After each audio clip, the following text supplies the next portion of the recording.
자비하신 아버지 감사합니다. 모여서 찬송하며 주님 앞에 나아갑니다. 시대를 잘 분별하며 믿음을 지키며 살아갈 수 있도록 주님 도와주시고, 내가 어떤 상태에 있는지 하나님 미래에 일어날 수많은 일들을 과거를 통하여 살펴보며 하나님 우리의 믿음이 아버지 하나님 굳건한 믿음인지 한번 살펴볼 수 있는 시간들이 다 되도록 역사에 주옵소서. 영상으로 예배하는 모든 하나님의 백성들에게 은혜 베풀어 주시고, 특별히 순교자의 믿음도 그들에게 허락해 주시옵기를 원하며 예수님 이름으로 기도합나이다. 아멘.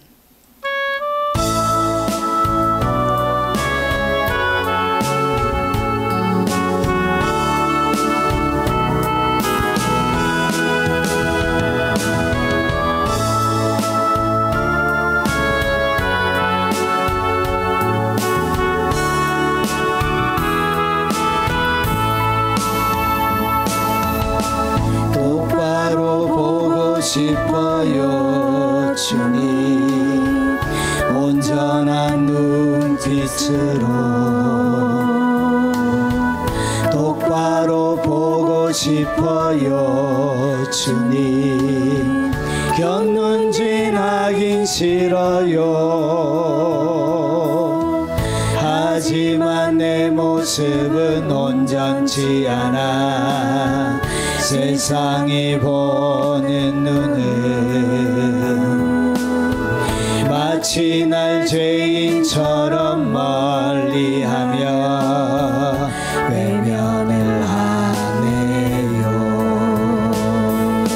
주님, 이 낮은 자를 통하여 어디에 쓰시려고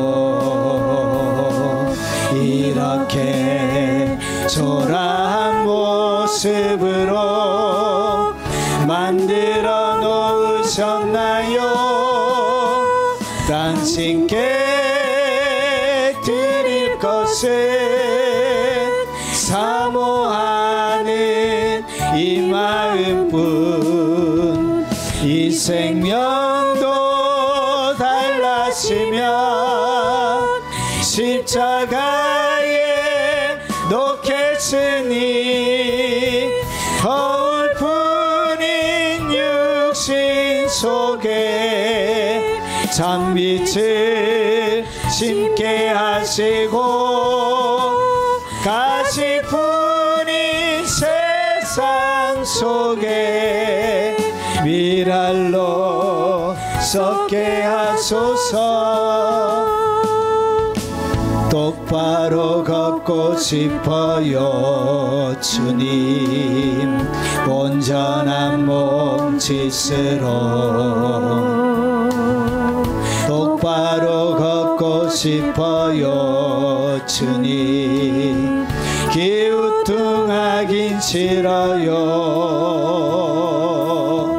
하지만 내 모습은 온전치 않아 세상이 보는 눈은 마치 날 죄인처럼 멀리하며 외면을 하네요. 주님, 이 낮은 자를 통하여 어디에 쓰시려고 이렇게 초라한 모습으로 만들어 놓으셨나요? 당신께 드릴 것은 사모하는 이 마음뿐, 이 생명도 달라지면 십자가에 놓겠으니 거울뿐인 육신 속에 잔빛을 심게 하시고 가시뿐인 세상 속에 미랄로 씻게 하소서. 똑바로 걷고 싶어요 주님, 온전한 몸짓으로. 똑바로 걷고 싶어요 주님, 기우뚱하긴 싫어요. 하지만 내 모습은 온전치 않아 세상이 보는 눈은 마치 날 죄인처럼 멀리하며 외면을 하네요. 주님, 이 낮은 자를 통하여 어디에 쓰시려고 이렇게 초라한 모습으로 만들어 놓으셨나요? 당신께 드릴 것은 사모하는 이 마음뿐. 이 생명도 달라지면 십자가에 놓겠으니 허울뿐인 육신 속에 찬빛을 심게 하시고 가시뿐인 세상 속에 미랄로 섰게 하소서.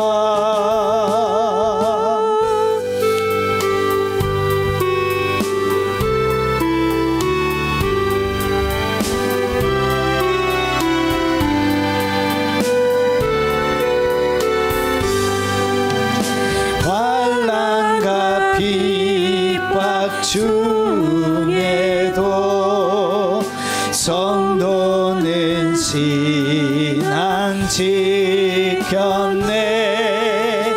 이 신앙 생각할 때에 기쁨이 충만하도다. 성도의 신앙 따라서 죽도록 충성하겠네.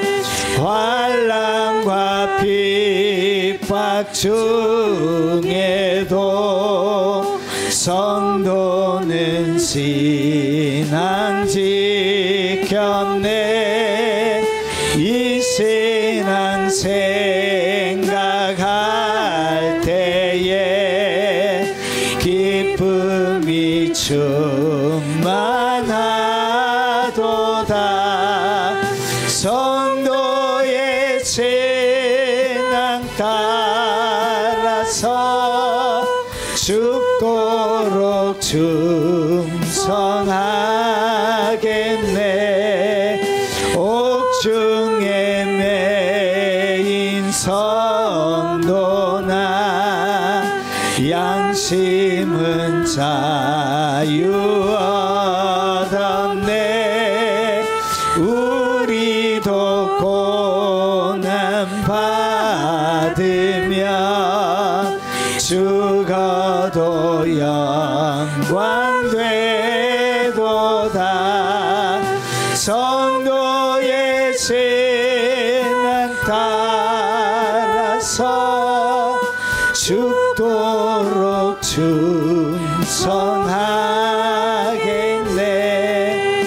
성도의 신앙 본받아 원수도 사랑하겠네. 인자한 언어 행실로 이 신앙 전파하리라.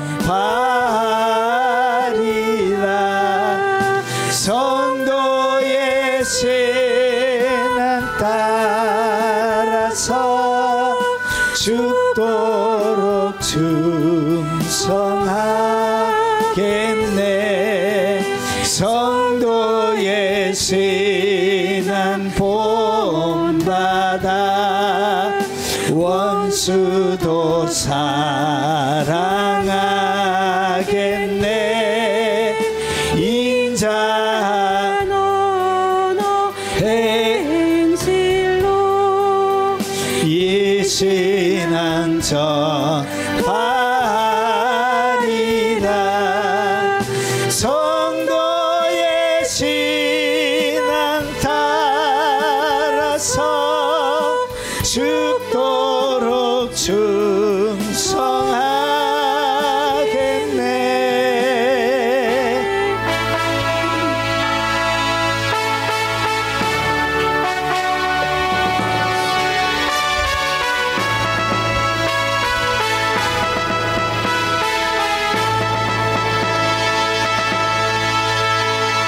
영광에 주님 찬양하세. 모든 영광 능력 찬송 예수님께. 영광에 주님 찬양하세. 주의 백성 모두 함께 찬양하세. 두 손을 높이 들고 주 이름 찬양. 영광과 영광 모두 주 예수님께. 영광에 주님 찬양하세. 죽으시고 부활하신 만왕의 왕. 영광에 주님 찬양하세. 모든 영광 능력 찬송 예수님께. 영광에 주님 찬양하세.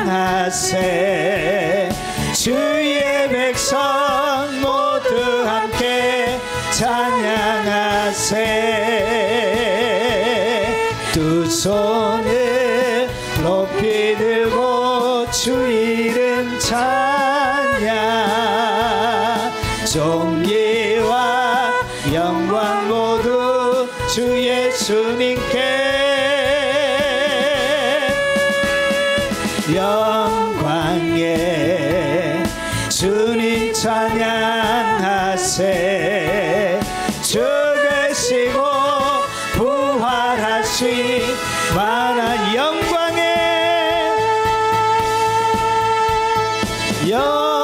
영광에 주님 찬양하세. 모든 영광 능력 찬송 예수님께. 영광에 주님 찬양하세. 주의 백성 모두 함께 찬양하세. 두 손을 높이 들고 주 이름 찬양. 존귀와 영광 모두 주 예수님께. 영광에 주님 찬양하세. 죽으시고 부활하신 만왕의 왕.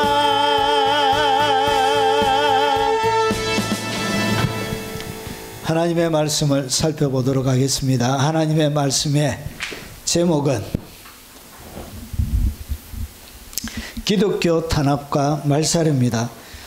이 말씀은 마지막 때 일어나게 될 실제적인 사건을 이건 예언적으로 다룬 게 아니라 과거에 이미 주님께서 다 기록해 놓으셨고 가르쳐 주시는 것입니다. 자, 기독교 탄압과 말살 그리고 스탈린과 적그리스도를 비교해서 한번 설명해 보겠습니다. 그리고 이 기독교 탄압과 말세를 통해서 일어나는 것이 뭐냐? 그게 바로 대배교입니다. 그러니까 탄압과 말살에 포기하는 사람들, 말살에 이제 손드는 사람들은 배교하게 될 것이고, 그리고 거기에 굴하지 않고 믿음을 지키는 사람들은 결국은 대순교가 일어납니다. 자, 그 사건을 성경 전체를 통해서 그리고 스탈린과 적그리스도를 비교하면서 한번 설명해 보도록 하겠습니다.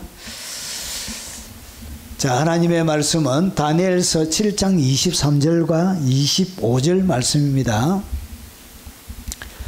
자, 시간 관계상 우리 같이 한번 읽어보도록 하겠습니다. 모신자가 이처럼 이르되 넷째 짐승은 그 땅의 넷째 나라인데 이는 다른 나라들과 달라서 온 천하를 섬기고 밟아 부서뜨릴 것이며 그 열불은 그날에서 일어날 열왕이요 그 위에 또 하나가 일어나리니 그는 먼저 있던 자들과 다르고 또 세상을 복종시킬 것이며 그가 장차 지극히 높은 이를 말로 대적하며 또 지극히 높은 이의 성도를 괴롭게 할 것이며 그가 또 때와 법을 고치고자 할 것이며 성도들은 그의 손에 붙임 바 되어 한때 두때 반때를 지내리라. 아멘. 자, 마지막 때 적그리스도가 일어날 것을 이미 다니엘서를 통해서 이미 예언이 되어져 있습니다. 어떻게 되어지냐? 정확하게 오늘 여기 보면 오늘 여기 넷째 짐승에 대한 설명이 나옵니다. 여러분 다니엘서 7장에는 네 마리의 짐승에 대한 설명이 나옵니다. 사자, 그리고 곰, 그리고 표범, 그리고 넷째 짐승이라고 해서 나옵니다. 이 넷째 짐승이 누구냐? 이 넷째 짐승이 바로 적그리스도를 이렇게 말하는 것입니다. 자, 오늘 적그리스도가 등장하게 되면 하게 될 주된 일이 뭐냐? 여러분 성경에 적그리스도가 와서 뭘 할지에 대해서 이미 예언이 다 되어져 있습니다. 그가 예언 밖에 새로운 독특한 일을 창조해서 하는 것이 아니라 하나님께서 이미 성경에 기록되어져 있는 예언을 그가 하는 모든 일들을 통해서 성취하는 겁니다. 성취하는 것. 새롭게 뭔가 대단한 일을 하는 게 아니에요. 그냥 예언되어져 있는 그 예언을 성취하는 역할을 하게 되는데, 자, 적그리스도에 대해서 가르쳐주는 첫 번째 설명이 뭐냐? 넷째 짐승은 땅의 넷째 나라인데 이는 다른 나라들과 달라서 온 천하를 삼키고 밟아 부서뜨릴 것이며, 그러니까 오늘 이 다니엘서 9장 23절 이 말씀은 결국은 로마를 얘기합니다. 그리고 이는 성경은 다중적인 예언을 담고 있습니다. 로마와 똑같은 그런 특징을 가지고 있는 마지막 세대에 일어날 마지막 나라를 얘기하는 것입니다. 그래서 로마에도 해당되어지지만 누구에도 해당되어진다고요. 예, 적그리스도의 나라. 로마 때 일어나는 똑같은 일들이 교회사에 여러 번 반복적으로 일어났습니다. 내용들이 똑같습니다. 자, 그래서 오늘 여기 보니까 천하를 삼키고 밟아 부서뜨릴 것이며 온 천하를. 그러니까 넷째 짐승은 특징이 뭐냐? 정치적인 지도자로 등장하는데 이 정치적인 지도자가 얼마나 힘이 막강하냐? 온 천하를 삼키고 밟아 부서뜨리는 능력이 있다는 것이죠. 그러니까 적그리스도가 딱 등장하면 이 적그리스도에 대하여 누구도 말할 수 없냐? 대항할 수 없는 막강한 정치적인 지도자로 그가 부성하고 등장하게 될 것을 이렇게 구약이 설명해 주고 있는 것입니다. 그래서 넷째 짐승, 온 천하를 삼키고 밟아 부서뜨리는데 보십시오. 이것이 계시록 13장과 연결이 되어집니다. 계시록 13장에 내가 보니 바다에 한 짐승이 나오는데 뿔이 열이요. 그리고 오늘 여기 보니까 여기에 10뿔이 있고 똑같은 짐승을 얘기합니다. 자, 머리가 7이라 그 뿔에는 10왕관이 있고 그 머리들에는 신성을 모독하는 이름들이 있더라. 그러니까 이름 자체가 신성을 모독하는 이름이 있대요. 그러면서 보세요. 2절에 내가 본 짐승은 표범과 비슷하고, 오늘 여기에 계시록 13장 2절은 무엇을 얘기하고 있느냐? 계시록 다니엘서 7장을 얘기하고 있는 거예요. 다니엘서 7장 사자가 제일 처음에 나오죠. 날개 달린 사자. 그것이 누구죠? 바벨론이죠. 바벨론. 그 다음에 나오는 것이 뭐냐? 이 곰입니다. 곰이 나오고, 그 다음에 나오는 짐승이 바로 표범입니다. 그래서 이 곰은 메대와 바사를 얘기하는 것이고, 표범은 여러분 헬라 제국을 얘기하는 것입니다. 자, 그래서 오늘 마지막 때 나오는 이 바다에서 나오는 이 한 짐승에 대하여 얘기하고 있는데, 이 짐승의 특징을 자세히 보면 내가 본 짐승은 표범과 비슷하고, 그러니까 몸 전체는 뭐와 닮았다고요? 헬라 문화, 알렉산더 대왕처럼 여러분 헬라 문화와 같이 이런 몸 전체가 그런 표범의 몸을 하고 있는 거예요. 그러니까 이 자체가 뭘 얘기한다고? 엄청난 속도를 가지고 움직일 것을 얘기하고 있는 거예요. 굉장히 빠른. 그러면서 보세요. 그의 발은 곰의 발 같고, 여러분 짐승들 중에 가장 발톱이 강력한 무시한 것이 바로 곰이죠. 곰. 그래서 발톱이 곰처럼. 그러니까 예전에는 그냥 곰이었는데 지금은 여러분 다니엘서 7장에 예언했던 네 짐승이 하나로 다 뭉쳐져 있습니다. 그러니까 가장 강력한 무기들이 한 몸에 붙어 있는 거예요. 그리고 입은 사자의 입 같고, 곰의 입과 사자의 입은 다르죠. 사자 입이 훨씬 더 셉니다. 그래서 입이 사자처럼 얼마나 폭력, 그리고 얼마나 무시무시한지를 알려주는 거예요. 그래서 용이 자기의 능력과 보좌와 큰 권세를 그에게 주었더라. 그러니까 마지막에 나타날 이 지도자는 구약시대에 있었던 사자, 그리고 곰, 표범, 요 세 가지가 한 몸에 딱 붙어 있는, 과거에 존재하지 않았던, 그러니까 과거에 있던 각 나라의 최고의 무기들이 한 몸에 딱 붙어 있는 거예요. 그러니까 모든 교회사 가운데 지금 역사상에 태어난 어떤 나라와 다른 강력하고, 그리고 능력, 보좌, 큰 권세가 그에게 주어져 있는 강력한 지도자가 나타난다는 거지. 이것이 뭐냐? 이게 바로 이런 전 세계를 꼼짝 못하게 할 그 지도자가 누구냐? 그게 바로 저 그리스도가 된다는 거지. 저 그리스도가 되려고 하면 적어도 그 정도 돼야 되는 것입니다. 트럼프처럼 맨날 국내에서 욕이나 듣고 이러면 이미 자격이 안 되는 거예요. 말을 했는데도 푸틴도 안 듣고, 젤렌스키도 안 듣고, 아무도 말 잘 안 듣고, 그 정도가 아니란 거예요. 뭐 하는 사람 꼼짝 못하게. 그래서 보세요. 용이 자기의 능력, 보좌, 큰 권세를 그에게 준 그런 교회 역사상에 어떤 누구도 견질 수 없는 막강한 통치 권력을 가지고 있는 그가 즉 그리스도의 자격에 들어가는 거예요.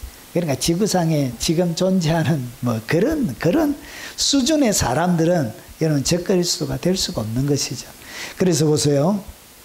그의 머리 하나가 상하게 되어 죽게 된 것 같더니 그가 죽게 되었던 상처가 나으며 온 땅이 놀랍게 여겨 짐승을 따르고. 그러니까 이 사람이 암살을 당합니다. 칼에 암살을 당해서 죽은 줄 알았는데, 이 죽은 줄 알았던 이 사람이 뭐 한다고요? 살아납니다. 바로 그 자예요. 그 자가 즉 그리스도예요. 세계 역사 가운데 10개의 강력한 나라가 등장하는데 그 중에 한 나라의 통치 지도자인데 그 사람이 어떻게 하냐? 암살당해, 암살. 그리고 나서 그 사람이 안 죽고 죽은 줄 알았는데 살아나요. 그 자예요, 그 자. 그러면서 보세요. 용이 짐승에게 큰 권세를 주므로 용에게 경배하며 짐승에게 경배하여 누가 이 짐승과 같으냐? 누가 능히 이와 더불어 싸우리야 하더라. 그러니까 아무도 그와 더불어 싸우려고 노력조차 하지 않고 흉내도 내지 않는 그런 막강한 그러니까 지금까지 역사가 진행되는 가운데 이렇게 강력한 권세와 능력이 없는 그 한 사람이 등장하게 됩니다. 그자가 적그리스도가 되는 거예요. 그러니까 세상의 모든 권력들이 지금 각각 양분되어 있는 이런 형태의 권력이 아니란 거예요. 막강한 그런 권력자입니다. 그래서 넷째 짐승이 얘가 적그리스도입니다. 자, 그리고 그가 뭐하냐? 앞에 보니까 그가 와서 그의 이름 자체에 뭐가 있냐 보십시오. 그 뿔에는 10왕관이 있고 그 머리들에는 신성을 모독하는 이름들이 있더라. 그러니까 이 적그리스도와 그와 함께하는 10왕들이 뭐하냐? 머리들에는 신성을 모독하는, 하나님을 모독하는 일들이 전 세계에 일어납니다.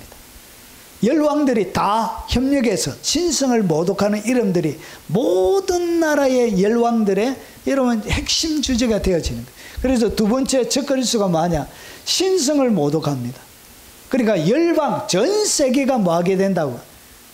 그의 수하에 있는 10왕들도 모든 나라들이 신성을 모독하게 되어져요. 그래서 그가 장차 지극히 높은 일을 말로 대적한, 하나님을 뭐 한다고요? 말로 대적하게 돼요. 역사 속에 이 자가 적그리스도예요. 말로 대적하게 돼요. 자, 그러면서 보세요. 지극히 높으신 이의 성도를 괴롭게 하고, 그리고 또 그가 때 법을 고치고자 할 것이며 성도들은 그의 손에 붙임받아야 한때 두때 반때를 지내야 되라.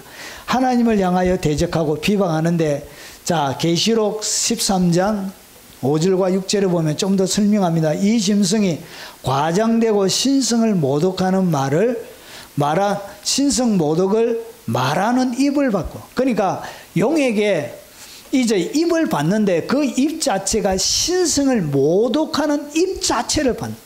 그래서 그의 입에는 신성, 하나님을 끊임없이 모독하는 일들이 일어나게 되어집니다. 그리고 42달, 42개월, 1년이 며칠이죠? 12개월이죠. 12개월, 36개월. 여기에 더하기 6하면 42, 3년 6개월이 되는 거예요. 그러니까 42개월, 3년 6개월 동안 일할 권세를 받는 거예요. 신성을 모독하는 거예요. 짐승이 입을 벌려 하나님을 향하여 비방하고, 그리고 그의 이름, 그의 장막, 하늘에 사는 자들을 비방하더라. 결국은 짐승이 와서 뭐하냐? 하나님을, 신성을 모독합니다. 하나님의 이름과 더불어. 여러분, 이것을 갖다가 데살로니가서 바울은 이렇게 설명합니다. 그는 대적하는 자, 대적자라고 불려요. 그 자체가. 그래서 누구를 대적하냐? 하나님을 대적하게 되는 거예요. 그리고 신이라 불리는 모든 것과 숭배함을 받는 것에 대항하여 하나님을 대항하는 거예요. 그 위에 자기를 높이고 하나님의 성전에 앉아 자기를 하나님이라 내세워놓으니라. 그러니까 하나님을 요구하면서 자신이 하나님이라고 내세우게 되어집니다. 여러분, 마태복음 24장 15절에도 그러므로 너희가 선지자 다니엘이 말한 바 멸망에 가정한 것이 뭐냐? 우상을 얘기합니다. 우상인데 거룩한 곳은 지성소를 이야기합니다. 우상이 지성소에 선 것을 보거든 잃는 자는 깨달을진저. 그래서 우상을 세워놓고 자기를 그 위에 높이고 하나님의 성전 지성소에 앉아가지고 우상을 세워놓고 자기를 하나님이라 내세우게 됩니다. 이것이 적그리스도, 그러니까 마귀가 최종적으로 하고 싶은 일은 이런 것이에요. 그리고 세 번째, 이때 뭐가 일어나냐? 대배교와 대순교가 일어납니다. 여러분, 말세 때는 그냥 다 죽어요. 두 개밖에 없어요. 두 개밖에. 그냥 죽어요. 순교하든지 안 그러면 배교하든지 둘 중에 하나지 다른 선택지가 없어요. 그래서 지극히 높은 이의 성도를 마저 괴롭게 합니다. 괴롭게. 얼마 동안 성도들의 손에서 붙임받아야 한때 1년, 두때 2년, 그리고 반때 6개월, 그래서 3년 6개월, 42개월이 된. 그래서 지극히 높은 이의 성도를 뭐하냐? 괴롭게 만듭니다. 괴롭게 만드는 것이 뭐냐? 그때 대순교와 대배교가 일어나게 되는 거예요. 이는 계시록 13장에 어떻게, 요거는 다니엘 7장에 다니엘이 예언을 해놓은 거예요. 말세 때 적그리스도가 등장하면 어떤 일이 일어날지. 그리고 계시록 13장에 그것을 조금 더 자세하게 풀어내는 거예요. 권세를 받아 성도들과 싸워서 이기게 돼요. 그러니까 성도들 교회와 싸워서 말세 때는 누가 이기냐? 적그리스도. 그리고 얘들이 다 이겨요. 성도들이 죽습니다. 집니다. 그래서 족속과 백성과 방언과 나라들을 다스릴 큰 권세를 받았으니, 그러니까 모든 나라 가운데 교회가 어떻게 되어지냐? 모든 교회가 다 지게 되어져 있습니다.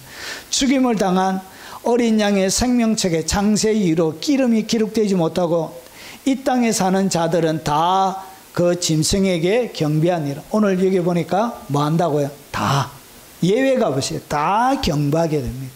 그러면서 보세요. 그가 권세를 받아 그 짐승의 우상에 생기를 주어 그 짐승의 우상으로 말하게 하고 또 짐승의 우상에게 경배하지 아니하는 자는 몇이든지 다 죽이게 되대.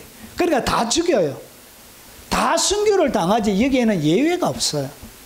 그러니까 내가 어떻게 고백 안 해가지고 나는 피해갈 수 있지 않을까? 그런 일은 없습니다. 없어요.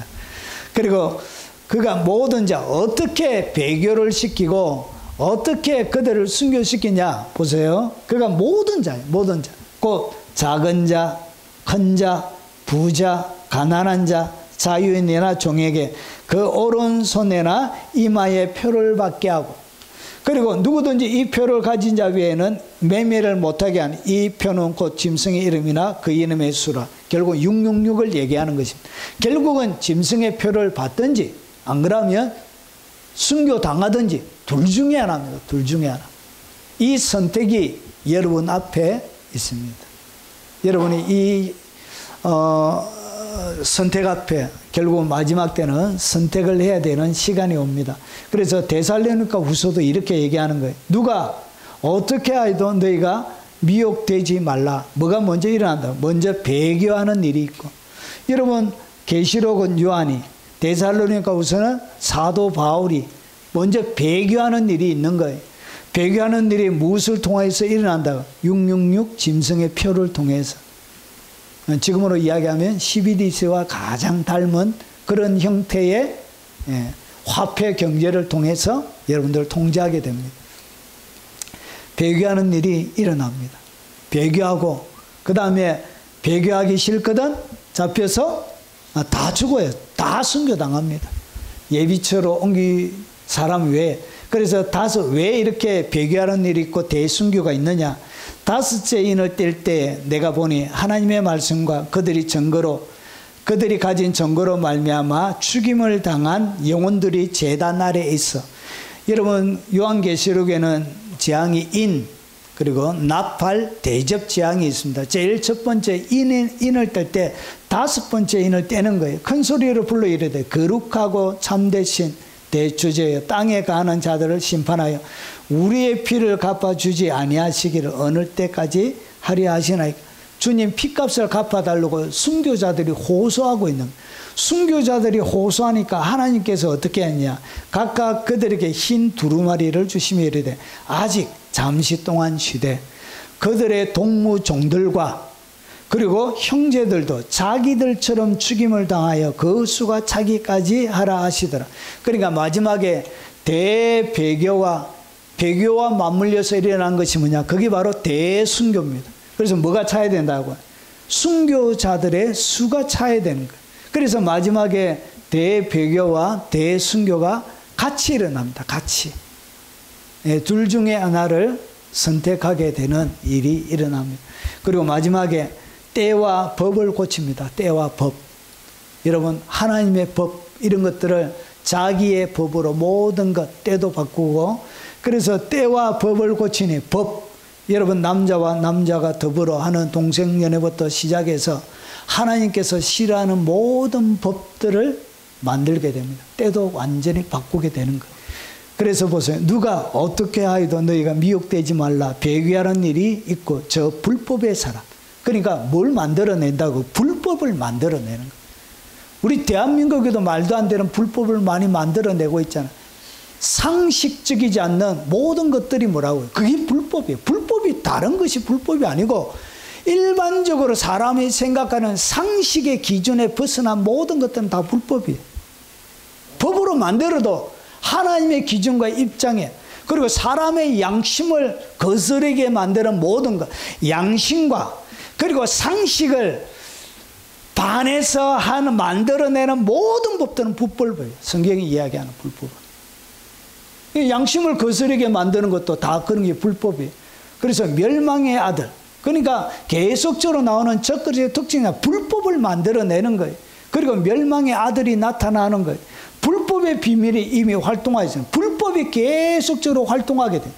그래서 전 세계적으로 뭐가 더 많아진다고요. 공산주의가 더 활개치게 되고요. 그리고 더 많은 불법들이 결국은 주님의 오심이 가까움을 보면 볼수록 더 많아집니다. 이건 가슴 치고 한탄할 이유도 없습니다. 원래 성경에 그렇게 예언이 되어져 있습니다. 우리 세대가 왜 이런 한탄할 필요도 없어요. 원래 하나님의 계획 속에 그렇게 세팅이 되어져 있습니다. 그래서 마지막 하나님의 전체 시간표에 따라 세상의 역사가 진행되어져 가는 거예요. 그리고 그때 불법한 자가 나타나니 결국은 불법한 자래. 선거도 강탈하고 이 모든 것들이 다 불법. 그런 자들이 나타나게 되는 정식적인 루트를 통해서 적그리스도가 권세를 잡는 것이 아니라 무엇을 통해서?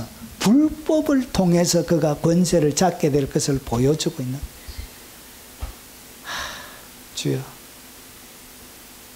어찌하리까? 힘이 드니이다. 뉴스만 틀면 제가 분노 게이지가 상승해가지고 얼마나 열받는 일이 많은지. 주여, 하나님의 진노가, 그래서 하나님의 진노는 불의로 진리를 막는, 무엇으로? 불의로, 어렵지 못한 것으로 진리를 막는 거예요.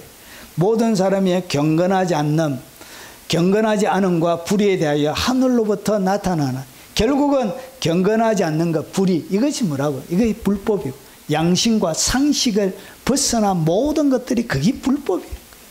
양심을 거스르게 만드는 것, 그게 불법이에요. 그런 일을 사단이 합니다. 정리하면 적그리스도가 오면 그는 누구라고? 전 세계 막강한 정치적인 지도자로 등장하고 누구도 그와 겨루어 견딜 수 없는 자가 등장합니다. 그리고 신성을 모독하게, 결국은 하나님을 모독하는 거예요. 그리고 나서 대배교와 대순교가 일어나고, 그리고 때와 법을 완전히, 하나님의 법은 하나님의 만드신 사람들에게 더 이상 존재하지 않도록 만드는 것이 사단의 계획입니다. 그런데 이 모든 것들이 여러분 예언에 이미 다 노출이 다 되어져 있습니다.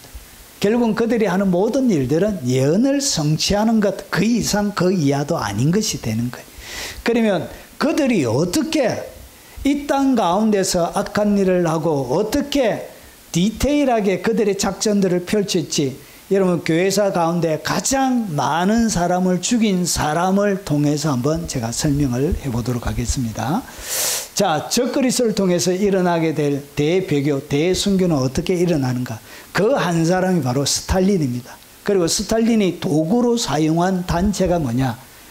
그 도구로 사용한 이 단체가 NKVD라는 종교 이 단체입니다. 자, 이 단체 이름이 뭐냐? 여러분 엔카베드라고 부르는 이 러시아인들이 부르는 자기들의 이름이 엔카베드예요. 이 스탈린이 자기의 공포 정치를 하는데 사용했던 그 수족의 기관이 바로 엔카베드예요. 엔카베드. 자, 엔카베드. 요거는 쫙 러시아입니다. 러시아를 영어로 읽으면 이렇게 읽어요. 이렇게. 그래서 요 제일 앞에 나오는 단어, 영 단어를 이렇게 떼서 NKVD라고 이렇게 읽습니다. 그래서 요거 하면 내무인민위원부라는 그런 뜻입니다. 내무인민위원부. 우리나라의 국정원 뭐 이렇게 하는 것처럼 미국의 CIA와 FBI가 있잖아요. FBI는 정치 경찰이 미국의 경찰이 FBI고 그리고 우리나라의 국정원처럼 외국을 상대로 하는 것이 바로 CIA입니다. 자, 그러면 이렇게 FBI처럼 이렇게 스탈린이 사용했던 경찰이죠. 일종의 엔카베드인데 내무인민위원부라는 그런 뜻을 가지고 있습니다. 1934년에 창설이 되어졌습니다. 자, 이 엔카베드가 하는 특징, 요약이 뭐냐? 여러분, 이런 일을 했습니다. 자, 엔카베드 소련 내무인민위원부인데 1934년부터 46년까지 스탈린 체제 공포 정치 기관이었으며 다음에 특징을 가지고 있습니다. 얘들이 뭐냐? 전 국민 감시 체계를 만듭니다. 전 국민을 어떻게 한다고요? 아니, 내처럼 아무 영향력도 없던 뭐 중요하지도 않는 사람들까지, 이런 중국이 왜 그렇게 백도어를 통해서 중국 장비를 통해서 우리나라 정보까지 그렇게 다 하죠? 그게 바로 악한 사단들이 쓰는 전형적인 수법이에요. 그래서 전 국민 감시 체제를 만듭니다. 그 일을 뭐가 했다고요? 엔카베드가 한 거예요. 그리고 얘들이 뭐 했냐? 비공개로 체포하고 고문하고 처형합니다. 그러니까 법원을 거치지 않는 거예요. 여러분, 재판을 하지 않는 거예요. 그래서 비공식적으로 가서 그냥 체포하고 고문해서 그냥 죽여버려요. 여러분, 북한처럼 그래요. 북한처럼. 정당한 재판이 우리나라도 그렇게 하고 싶은 거예요. 지금 이렇게 가고 싶은 거예요. 재판이 길게 이렇게 안 끌고 그냥 이렇게 가고 싶은 거예요. 정치범 강제 수용소를 이렇게 만들어서 운영합니다. 그리고 그 다음에 종교, 그리고 언론, 사상의 전면 통제가 일어납니다. 그러니까 아무것도 자기 마음대로 어떻게 발표가 못해요. 북한과 똑같아요. 북한.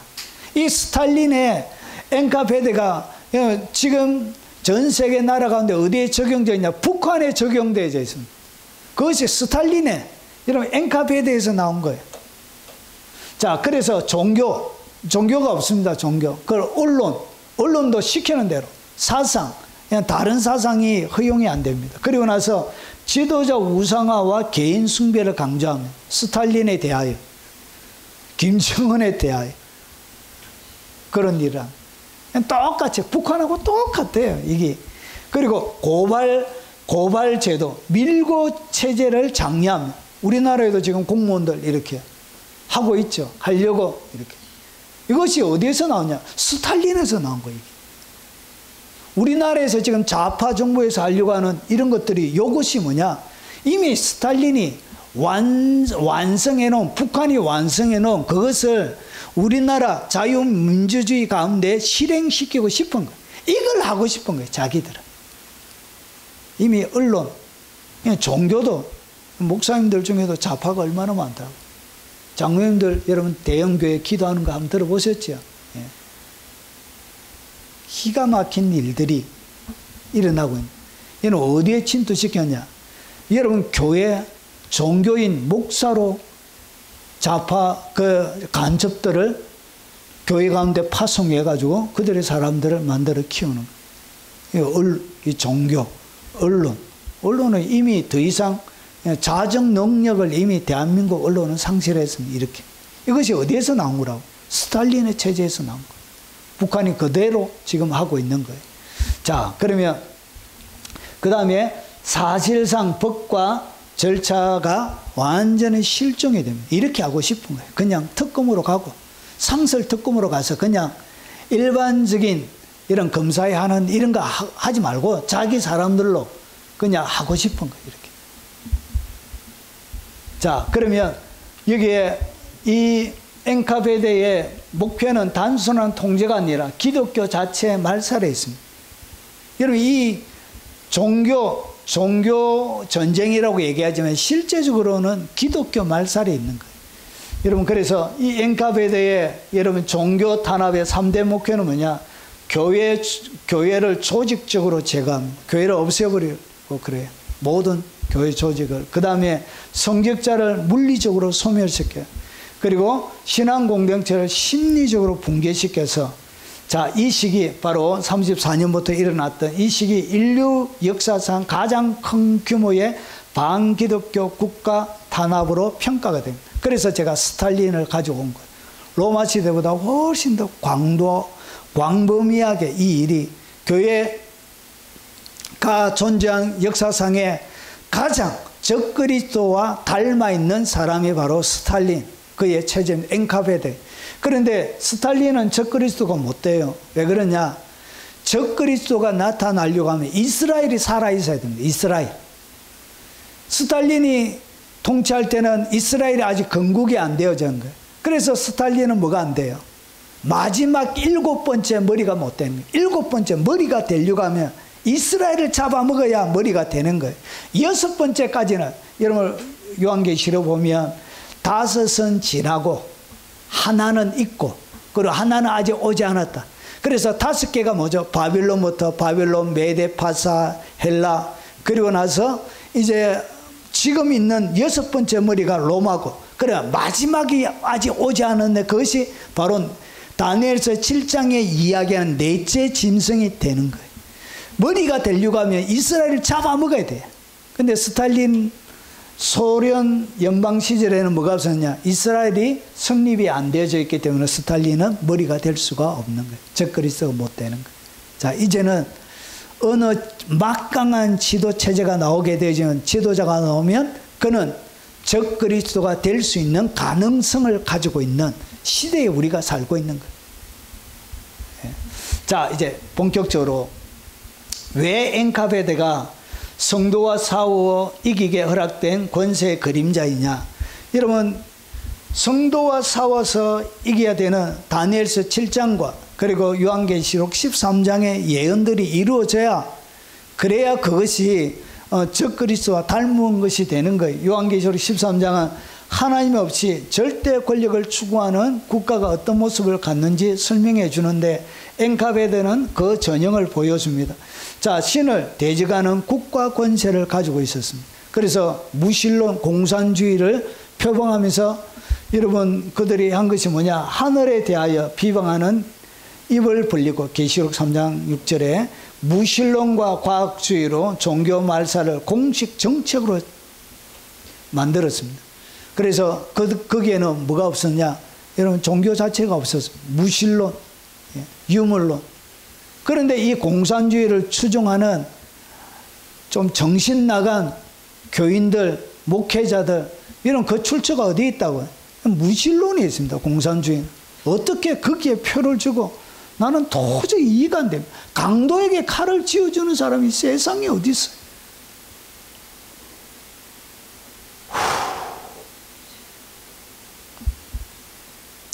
그리고 성도와 싸워 이기도록 허락된 존재입니다. 그래서 성도들과 싸워 이기게 하는데, 자, 엔카베드는 성도들을 실제로 이겼습니다. 성도들을 어떻게 했냐? 목회자부터 체포했습니다.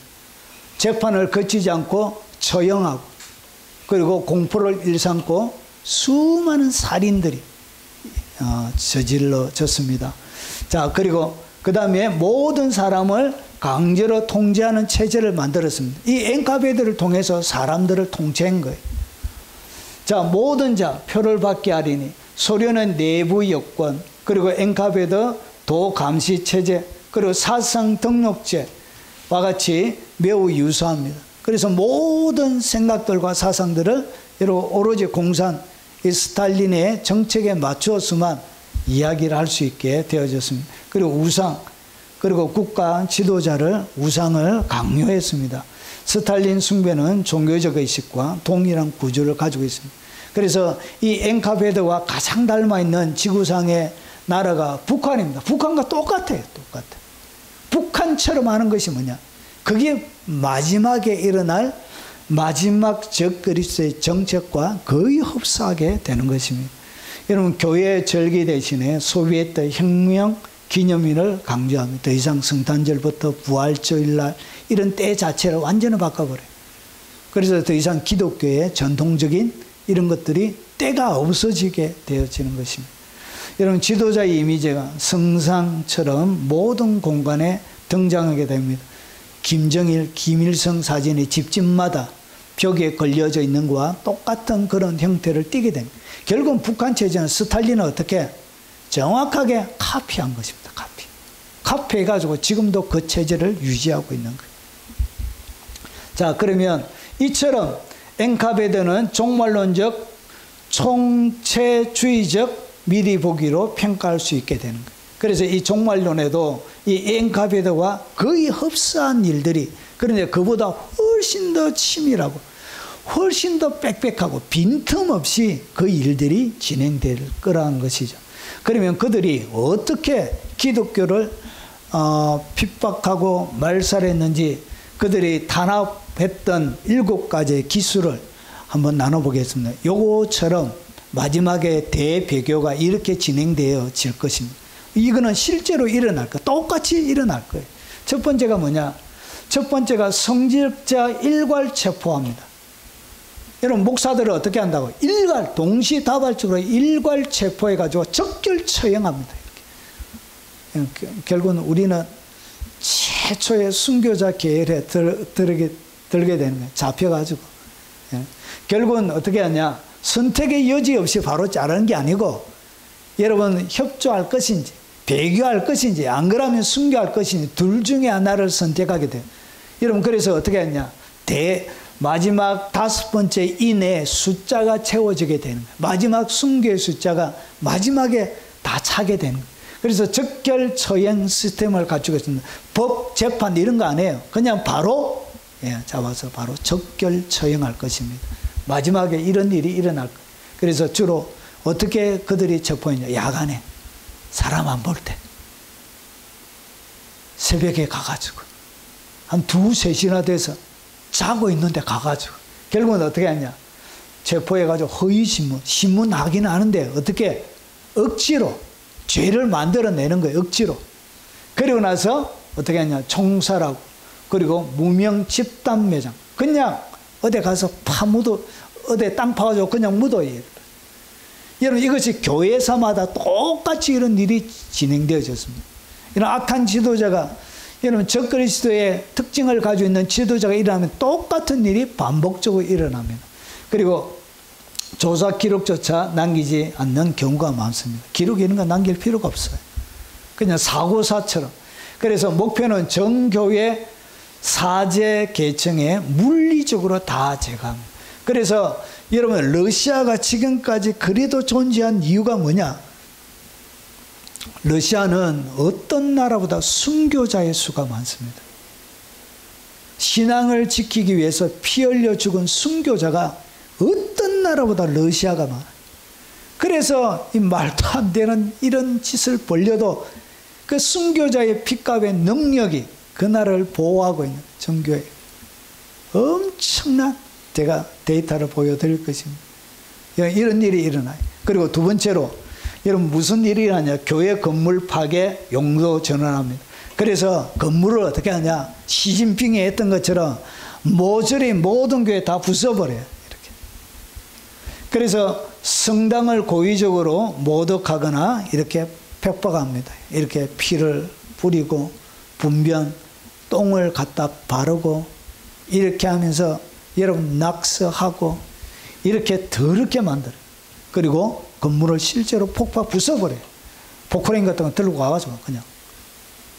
그러고 나서 종탑을 철거하여 마을에서 종소리를 제거합니다. 대한민국에도 종소리가, 제가 고등학교 다닐 때만 해도 교회 종소리가 마을마다 있었습니다. 여러분, 1980년도 들어오면서 그때 여러분 교회 시끄럽다는 민원 때문에 종소리가 대한민국에 사라졌습니다. 교회 종소리가 울려 퍼질 때는 여러분 우리나라의 황금기였어요. 황금기.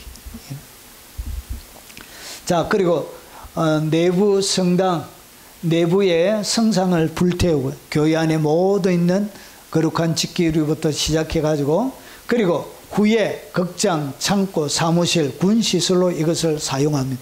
결국은 큰 교회 지어놔도 마지막에는 누가 사용한다? 악한 영의 본부, 부대 시설이 됩니다. 이렇게.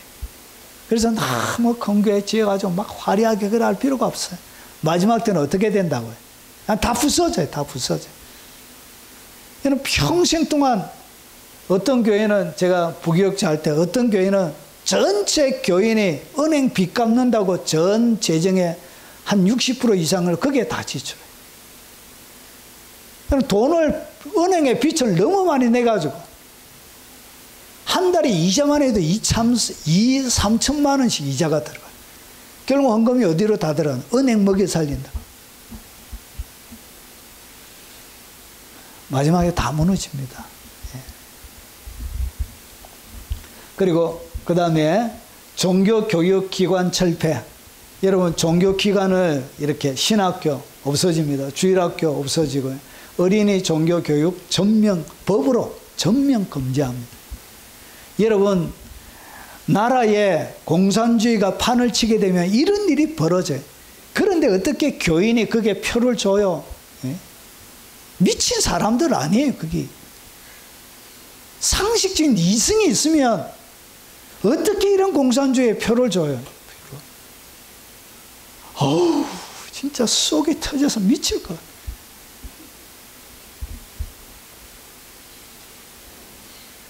하나님이 하나님의 이름을 모독하는 그런 단체를 지원하고 하나님 고맙습니다 이렇게 말하는 교인들이 도대체 누구예요?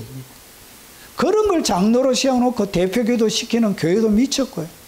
그 가만히 듣고 있는 성도들은 더 미쳤고요. 정말 대한민국 교회가 미쳐가고 있어요. 성경 공부 집회는 이제 교회에 모여서 예배하는 것을 반혁명 활동으로 규제해요. 그래서 더 이상 뭐가 없어진다고 이렇게 모여서 하는 예배는 다 없어져요.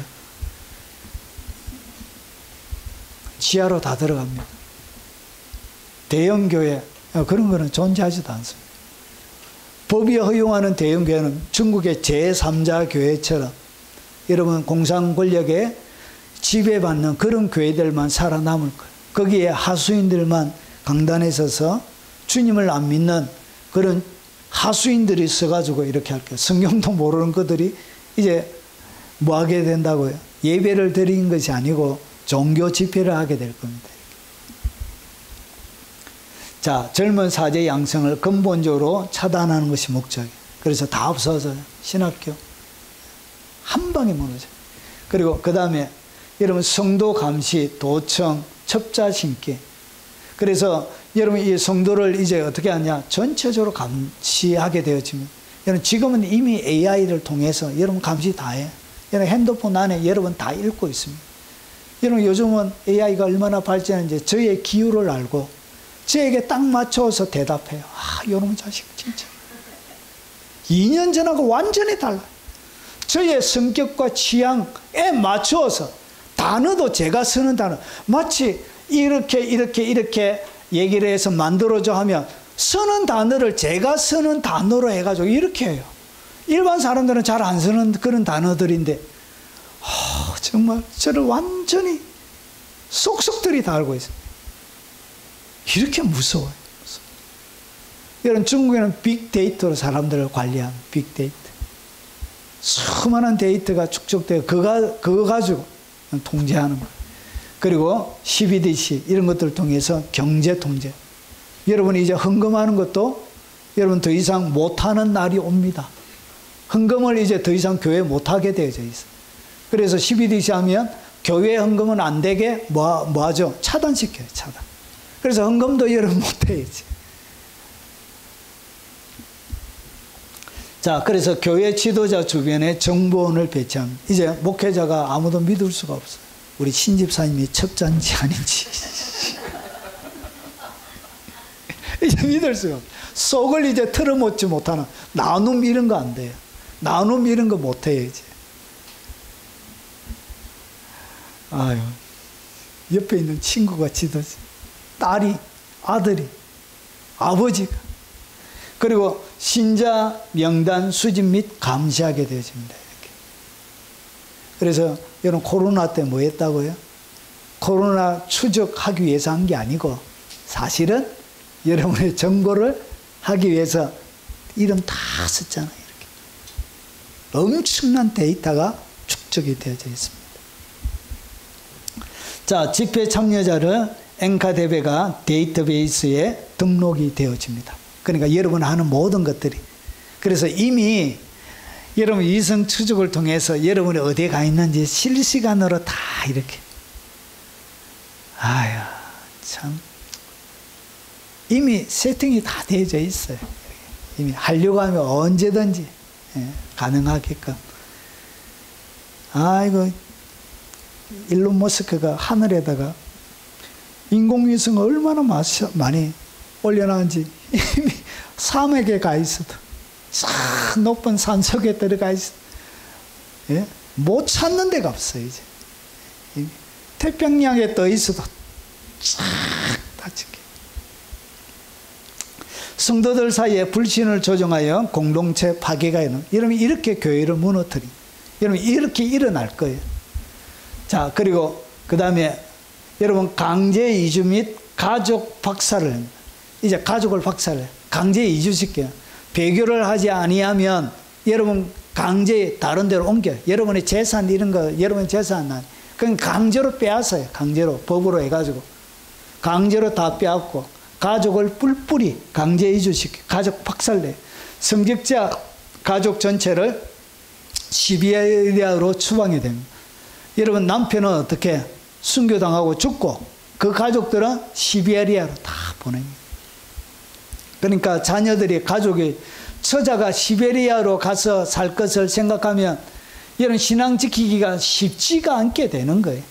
우리 장로님, 우리 아내하고 시베리아로 보낸다면 장로님 믿음 지킬 수 있겠습니까?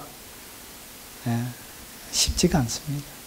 거기 결단권, 내 혼자 당하는 것은 쉬운데 가족, 처자가 딸리면 그거 진짜 쉽지 않습니다. 자, 그리고 성직자 자녀는 학교와 직장에서 직장 자체가 안 돼요. 차별 당합니다. 그리고 가족 생계 그리고 파탄을 유발하여 종교 활동을 사실상 불가능하게 만들어버려요. 그리고 그 다음에 사상 전쟁, 반종교 프로간다. 이 프로간다가 뭐냐면 종교를 악화하거나 부정적으로 보이도록 의도적으로 퍼뜨리는 선정 홍보 활동을 뜻하는 거예요. 그러니까 종교 자체가 교회에 다니면 어떻게? 코로나 때 코로나를 대한민국에 퍼뜨리는 주범이 누구다고? 그때 타겟으로 누가 당했죠? 신천지가 당했죠. 이렇게 프로간타라. 한 교회, 말 안 듣는 한 교회를 갖다가 성남동을 전염지로 만드는 근본은 김본론의 교회에 있다. 이렇게 프로간타라는 거예요. 이렇게 해서 어떻게 하냐? 교회 자체 존립을 무너뜨려. 이런 식으로 그들이 기독교 자체를 탄압하고 박해했던 거예요. 그래서 무신론 박물관 운영하고요. 그리고 학교 교과 과정에서 종교는 아편이라고 반복 주입하는 거예요. 종교가 아편이라고 얘기하는데 거기에 추종하는 사람들은 참말로 내가 그래서 제가 결론은 그 사람들은 종교인이 아니고 간첩이다, 간첩. 그러니까 심어놓은 뭐라고요? 뻘악지다, 뻘악지. 진짜가 아니에요. 뻘악지 짓을 하잖아요. 나무로 열매로 나무를 나는데 뻘악지 짓을 열매를 맺으면 그거는 뻘악지라는 얘기죠. 뻘악지, 간첩. 여러분 라디오, 신문, 영화에서 성직자 조롱 및 왜곡, 그러니까 목사 성적 타락, 그리고 재산 축적, 그리고 외환죄부터 수많은 불법 이런 것들을 어떻게 니언을 계속 만들어. 어느 목사 아동 성착취했다 이렇게 막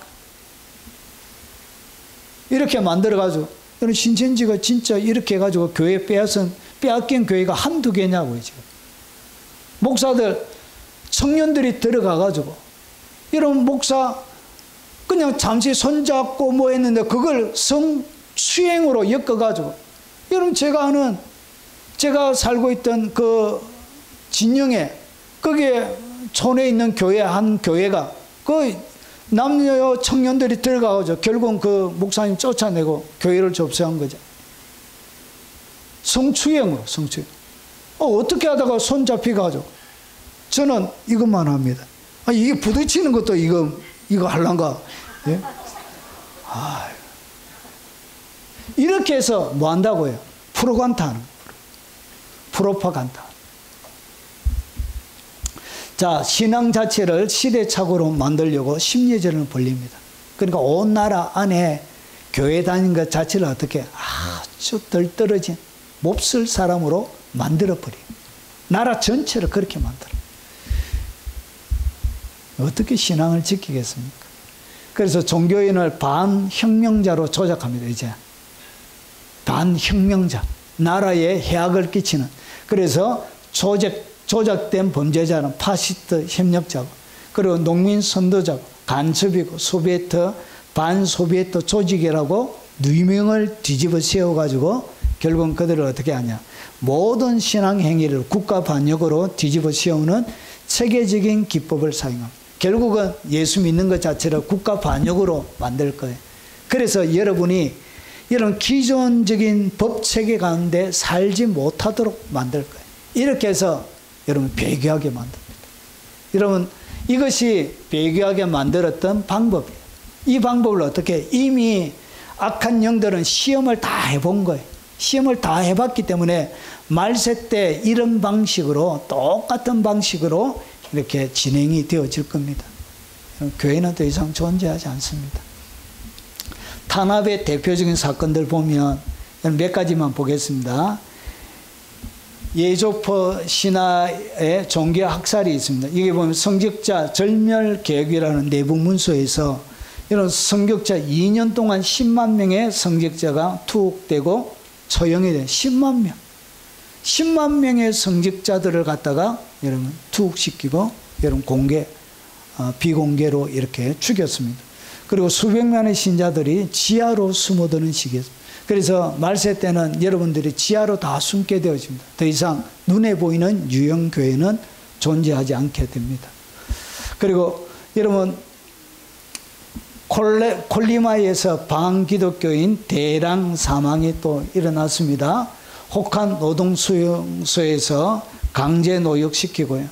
그리고 성직자들은 반동분자로 분류되어 가장 위험한 작업에 배치를 시켰습니다. 북한에도 예수 믿는 사람들은 방화복이라 그러죠. 용광로에 사는데 방화복 안 주고 발가벗겨서 용광로 일을 시켜요. 이렇게. 발가벗겨서.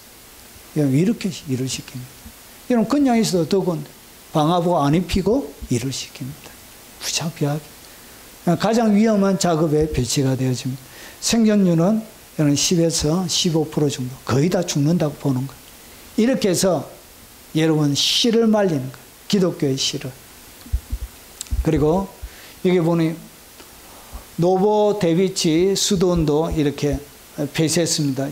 러시아의 대표적인 수도원이었는데 엔카데베에 의해 문화재 건물 대부분 파괴시키고 수도자 전원 체포해서 여러분 추방을 내렸습니다. 이렇게 해서 그냥 완전히 흩어버리게 됩니다. 적그리스도가 이 일을, 엔카데베가 했던 일을 반복적으로 하는데 더 치밀하게 할 거예요. 그리고 더 강력하고 악랄하게. 이제는 숨어갈 때, 어디에 숨을 데도 없어요, 사실은. 지하에 있는다고 여러분 못 찾느냐? 지하에서 다 찾아냅니다. 여러분 인공위성으로 여러분 옥상에 올라가면 여러분 눈앞에 보는 것처럼 그렇게 선명하게 줌 쫙 당겨가지고 그렇게 선명하게 뭐 하는지 다 봅니다. 자, 엔카데베의 탄압의 실정적 통계를 보면 이런 폐쇄, 파괴된 교회가 42,000개. 교회를 무지막지하게 부숴버린 거예요. 그리고 완전히 철폐된 수도원이 1,500개, 체포된 성직자가 12만 명, 처형된 성직자가 5만에서 6만. 거의 다 한 반 이상은 순교한다고 보시면 됩니다. 그리고 강제 수용소로 간 신앙인이 20만 명. 그리고 종교교육기관 폐쇄는 100% 다 폐쇄됩니다. 신학교 이런 거 남아나질 않습니다. 이렇게 이런 마지막 때에 일어납니다. 그래서 스탈린 정권 때문에 사망한 사람은 보통 1,000만 명 안팎으로 추정합니다. 1,000만 명. 가장 그렇게 중간 계통 1000만 명, 서울 시민보다 더 서울 시민 많은 사람을 죽인 거예요. 작게는 600만, 그리고 많이 잡는 학자는 2500만까지 얘기합니다. 2000. 그러니까 우리나라 인구의 한 반 정도를 스탈린이 어떻게 했다고? 죽여버린 거예요.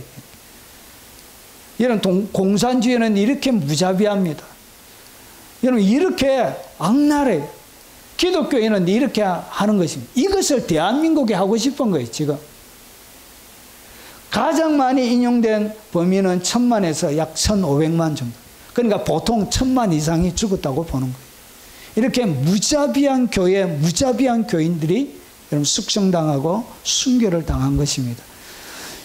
자, 결론, 종교 탄압은 단순한 역사의 사건이 아니라 영적 전쟁의 실체입니다. 그래서 1920년부터 53년 엔카대회에 의해서 교회 파괴사는 단순한 정치적 박해를 넘어 하나님을 대적하는 영적 권세의 실체에 규현해 있습니다. 그래서 신앙 공동체 해산이 되어졌고, 교회는 완전히 여러분, 신앙 공동체가 해산이 되어졌지만 그래도 무너 있었다고. 교회는 완전히 무너지지 않았습니다. 지하에 들어가서 여전히 생존해 있었습니다. 그리고 지하교회 순교자들의 신앙은 소련 붕괴 이후에 큰 부흥에 또 다른 씨앗이 되어진 것입니다. 땅에 묻혔기 때문에 씨앗이 된 것. 여러분, 이렇게 마지막 시대에 여러분 대박해와 대순교가 있습니다. 결국은 여러분이 신앙 가지고 있는 것 자체 때문에 여러분이 핍박당하는 일들이 일어나게 될 것입니다. 여러분, 세상을 어떻게 이길 것인가? 여러분, 계시록 13장에 이렇게 이야기합니다. 13장에 여러분 바다에서 올라오는 짐승 적그리스도에 대한 설명이 있습니다. 사로잡힐 자는 사로잡혀 갈 것이요. 어디에? 수용소로 다 사로잡혀 갔던 것. 그리고 칼에 죽을 자는 마땅히 칼에 죽을 것, 순교자를 이야기합니다. 그런데도 성도들의 인내와 믿음이 여기 있느니라. 여러분, 잡히고 그리고 순교당해도 그들의 믿음과 인내는 뭐하지 못했다. 꺾어내지를 못한 거예요. 이거는 꺾여줄 수 있는 것이 아니에요. 그럼에도 불구하고 신앙을 지킨 사람이 있다는 것이죠. 여러분, 여러분 마지막에 다니엘서 11장은 북방왕에 대한 이야기가 나옵니다. 이 북방왕이 누구냐? 이게 바로 적그리스도를 얘기하는 것입니다. 그래서 군대는 그의 편에 서서 성소 곧 경고한 것을 더럽히며, 성소, 지성소를 얘기하는 것입니다. 매일 드리는 제사를 피하며 멸망하게 하는 가정한 것을 세울 것입니다. 지성소에 여러분 다니엘서에 이야기했던, 예수님이 설명했던 마태복음 23장 13절에 멸망에 가정한 것이 서는 것, 그걸 얘기하는 거예요. 그래서 지성소에 가정한 것을 세우는 거예요. 그가 또 언약을 배반하고 악행하는 자들을 속임수로 타락시킬 것이나, 그래서 모든 사람을 어떻게 속임수로 악을 행하는 자들만 동참하게 되는 거예요. 그래서 속임수로 타락시키고, 그러나 오직 자기 하나님을 아는 백성은 강하여 용맹을 떨치리라. 이름에도 불구하고 어떤 사람들이 있었다고요. 예, 그 순교 대박해도 굴하지 않고 믿음의 용맹을 떨치는 사람들이 있다는 것이죠. 마지막에 이기는 사람들은 어떤 자들이냐?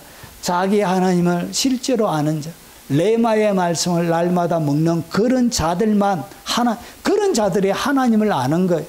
로고스만 잔뜩 채워가지고 소화가 안 되는 로고스만 잔뜩 있는 거예요. 결국은 그거 가지고 사람들 정죄하고 판단만 하고. 여러분, 레마를 먹어야 사람을 귀하게 보고 소중하게 여기고, 그런 자들이 하나님을 아는 백성이 되는 거예요. 그래서 오직 자기 하나님을 아는 백성은 강하여 용맹을 떨치게 되는 거예요. 그래서 그들이 심한 고문을 받고 구차히 풀려나기를 원치 않고, 여러분 풀려나는 것보다 고문받고 여러분 감금당하는 것을 더 좋아하게 되는 거예요. 초대교회처럼, 초대교회. 그래서 조롱도 받고 채찍질, 결박, 옥에 갇히는 실은, 돌로 치는 것, 톱으로 켜는 것, 시험, 칼로 죽이름을 당하는 것, 양과 염소의 가죽을 입고 유리하는 것, 궁핍, 환난, 확대, 광야, 산, 동굴, 토굴, 여기에 살아도 그들의 믿음이 흔들리지 않는 거예요. 왜냐? 하나님을 아는 백성들은 강하여 용맹을 떨치게 되는 거예요. 이런 사람들은 세상이 감당치 못하는 일, 이런 사람들이 세상을 이기게 돼요. 이런 사람들이 어디로 옮겨진다고? 예비처로 옮겨져.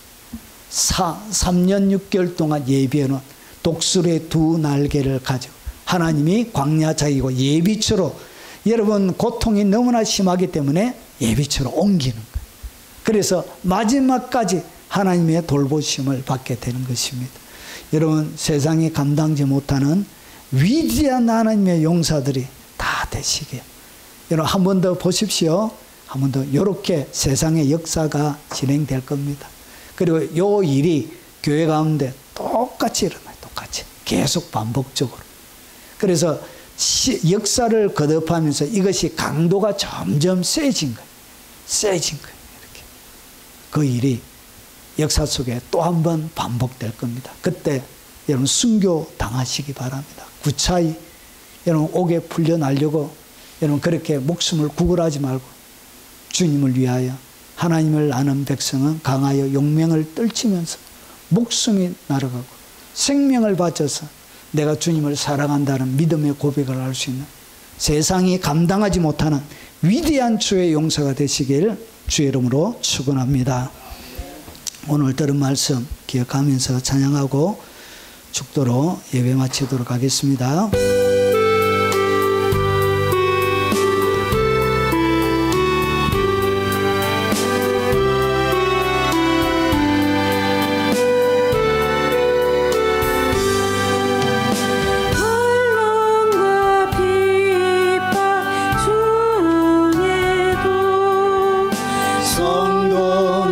신앙 지켰네. 이 신앙 생각할 때에 기쁨이 충만하도다. 성도의 신앙 따라서 죽도록 충성하겠네. 옥중에 매인 성도나 양심은 자유 얻었네. 우리도 고난 받으면 죽어도 되도다. 성도의 신앙 따라서 죽도록 충성하겠네. 성도의 신앙 본받아 원수도 사랑하겠네. 인자한 언어 행실로 이 신앙 전파하리라. 성도의 신앙 따라서 죽도록 충성하겠네.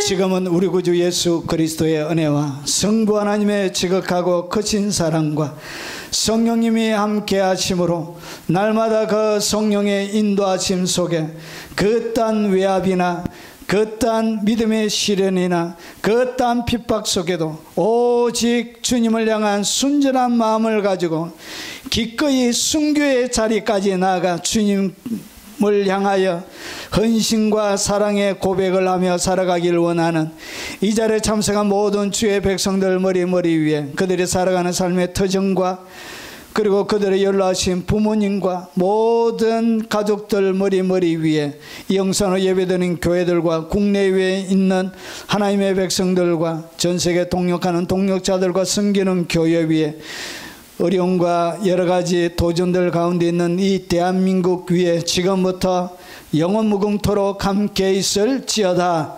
아멘. 오늘 주신 말씀을 따라